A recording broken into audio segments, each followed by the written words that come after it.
শীতের সন্ধ্যাবেলা পকোড়া বা ভাজাভুজি খেতে কিন্তু দারুণ লাগে। আজকে আমি পালং শাক দিয়ে দারুণ স্বাদের একটা পকোড়ার রেসিপি শেয়ার করব, আর তার সাথে একটা গ্রিন চাটনি রেসিপিও শেয়ার করব। দুটোর কম্বিনেশন অসাধারণ।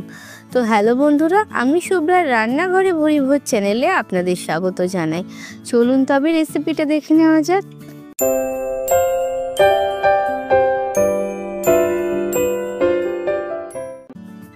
মুচমুচে পালং শাকের পকোড়া বানানোর জন্য প্রথমেই এখানে আমি এক আটি পালং শাক নিয়ে নিয়েছি। এগুলো ছোট পালং শাক ছিল, আর এই যে আটি শেষের দিকটা কেটে কিন্তু আমি বাদ দিয়ে দিচ্ছি।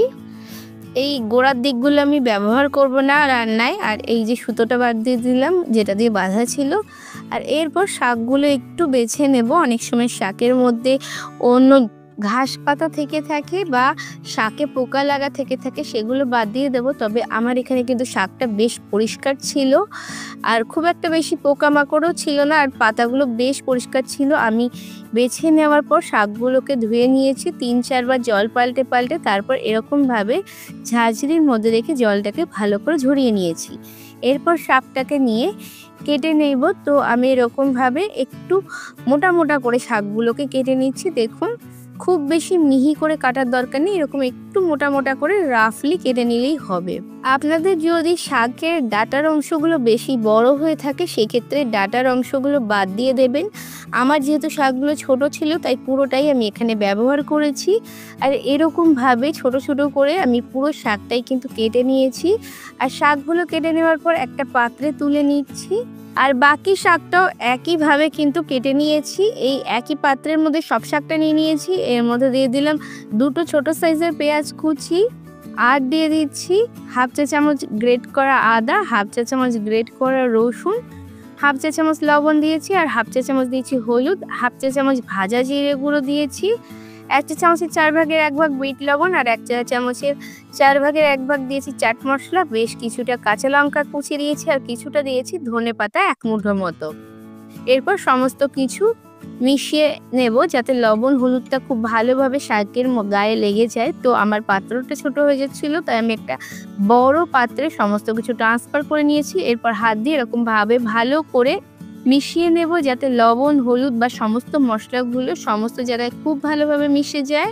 এভাবে সমস্ত কিছু মিশিয়ে নেওয়ার পর স্ট্যান্ডিং টাইমে রেখে দেব 10 থেকে 15 মিনিট। এতে শাক থেকে বেশ কিছুটা জল ছেড়ে দেবে। তো দেখুন, 10 থেকে 15 মিনিট পর আমি আপনাদের দেখিয়ে দিচ্ছি। শাকটা কিন্তু অনেকটাই নরম হয়ে গেছে, আর শাক থেকে বেশ কিছুটা জল ছেড়েছে। এরপর এর মধ্যে দিয়ে দিলাম 4 টেবিল চামচ চালের গুঁড়ো আর 3 টেবিল চামচ পরিমাণে বেসন। চালের গুঁড়ো দেওয়ার জন্য বড়াগুলো খুব মুচমুচে হবে। তো খুব ভালোভাবে সমস্ত কিছু মিশিয়ে নিচ্ছি, আর হাত দিয়ে চেপে চেপে একটু মেখে নিতে হবে যাতে ভালোভাবে বেসন আর চালের গুঁড়োটা সমস্ত জায়গায় মেখে যায়। আর মাখতে মাখতে এখানে আমার মনে হচ্ছিল বেসনটা একটু কম হয়ে গেছে, তার জন্য আমি আরও 1 টেবিল চামচ পরিমাণে বেসন অ্যাড করেছিলাম। বেসনটা দিয়ে নেড়ে চেড়ে সমস্ত কিছু আবার একটু ভালো করে মেখে নিচ্ছি। আর একটু চেপে চেপে মাখলে বেশ বাইন্ডিংটাও ভালো আসবে, বড়াগুলো যখন ভাজতেও সুবিধা হবে।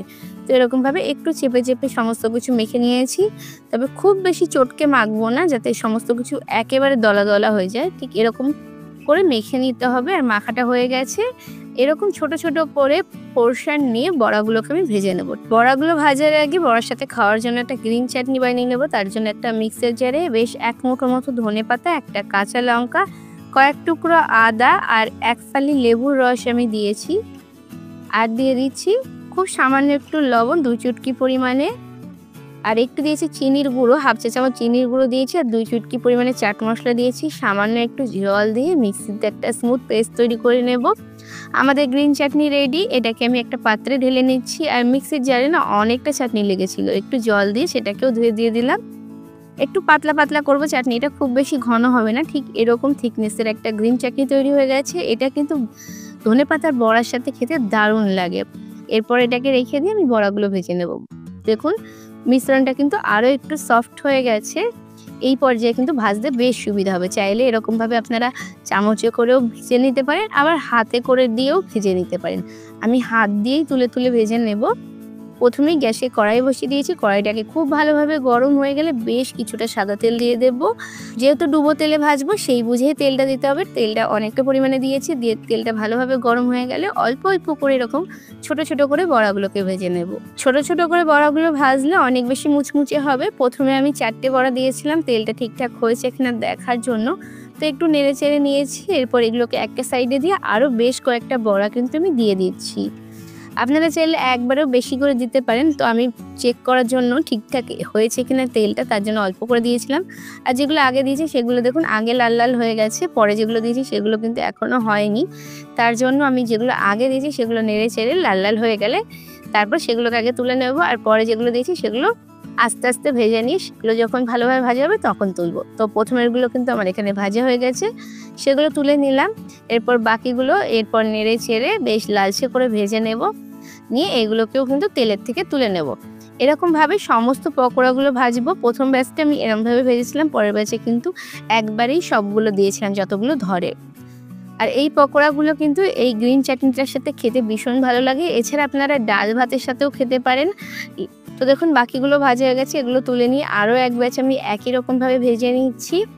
এই সময় কিন্তু বাজারে খুব ভালো কচি কচি পালং শাক উঠছে, তো আমি বলবো একবার অন্তত এই রেসিপি ফলো করে পালং শাকের পকোড়া বানিয়ে দেখবেন, খেতে ভীষণ ভালো হয়।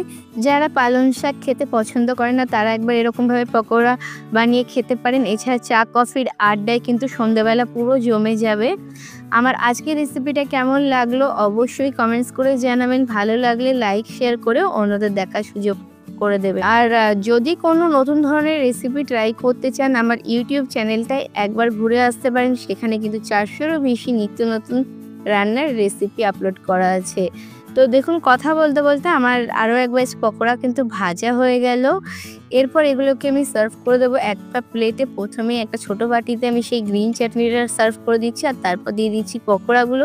পকোড়াগুলো কিন্তু ভীষণ ক্রিস্পি হয়, চালের গুঁড়ো দেওয়ার জন্য খুবই ভালো লাগে খেতে।